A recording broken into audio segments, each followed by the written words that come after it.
Hey there, Justin Fleming here with Chin Fleming Harris with just another quick update about what's happening in our overall real estate market here in Park City, and really kind of focusing on the first 10 months of the year and what's happened in October.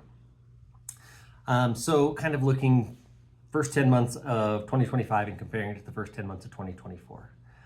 What's been really interesting to me, if we take segments of this market, call it $0 to $2 million, the number of transactions is actually down. We're down about 11%. We've lost 139 total transactions from last year, the same point in time, to this year. What's interesting to that is you'd think that that would suppress our entire market, that we'd all be down 11 or 12%. Well, you jump to the kind of the next price segment from 2 million to 5 million, and the number of transactions that have closed is up 20%. Step again, transactions north of 5 million, we're up 76% year to date as compared to 2024.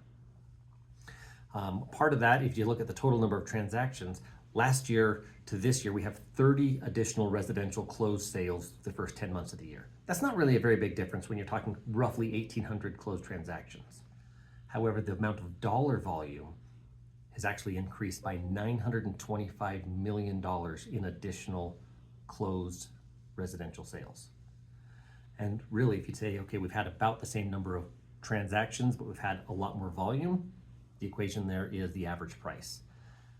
Through the first 10 months of 2024, the average sold residential price across the Park City MLS was actually $1.88 million. 2025, $2.35 million. So the average price across our entire Park City MLS has risen substantially. Just about 25% over the last 1 year. Does that mean that everybody's home is appreciated by 25%? No, that is not exactly what that means. We'd want to look in a case-by-case scenario and look in any individual neighborhood that's important to you. But as a whole, the homes that have sold this year were worth 25% more than the homes that have sold last year. And so like I said, the transaction volume so far this year, just for residential sales, is actually about $4.3 billion worth of closed residential sales.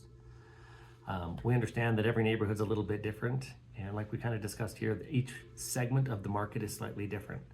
And if you'd like to kind of dive in and understand more about a neighborhood that's important to you, whether you own there, looking to own there, give us a call. We'd love to have a chat with you and just make sure that you have a complete understanding and feel comfortable with whatever path forward is right for you. And we hope you have a good one. We'll see you next month. Take care.